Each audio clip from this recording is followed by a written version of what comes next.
Of course, in his previous academic life, the finance minister, Yanis Varoufakis, was an expert in game theory. So I've been speaking to another one, Professor Eyal Winter of Leicester University here in England, and author of Feeling Smart, Why Our Emotions Are More Rational Than We Think. I began by asking him, has there been any sign of Mr. Varoufakis using his academic expertise? Well, I saw him and everybody that is involved in this crisis using game theory quite heavily. Let me start by saying that this is a situation of negotiations. Game theory is about interactive decision-making. It's about when your decision affects the other party and the other party's decision affects you. Now, one of the most crucial aspects in negotiations is that you demonstrate commitment to the other party, that you have some red lines that you are not willing to cross.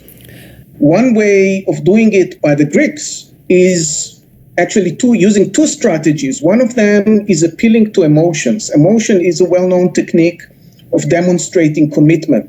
When you are appealing to emotion, you're basically saying, look, I'm not going to behave rationally now, which means that I'm capable of doing things which are going to be bad for me, but detrimental to you. The other commitment that is being used as a tool for increasing your power in the bargaining by the Greeks is the referendum. The basic idea is to convince the public to vote no. And that if the public votes no, you can go back to the European Commission and say, look, it's not us. We would have signed it with pleasure, but it's the public.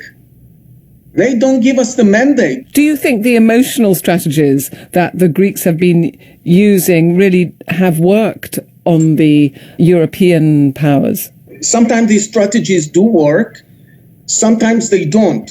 And it seems to me that in this case, they will not work. Part of it is because much of the Greek public is terrified, I believe, by the idea of walking out of the euro.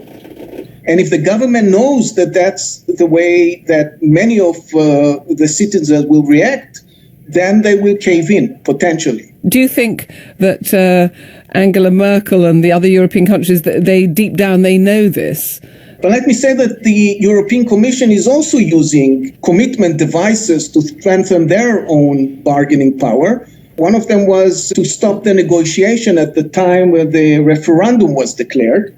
They could have continued bargaining with the Greeks through the period before the referendum is taking place. I think this would have been an awful mistake on the part of the Europeans to do, because this would have allowed the Greeks to basically exploit their own commitment, their own threats. And refusing to negotiate is also a commitment device, which is by itself very effective. Professor Eyal Winter.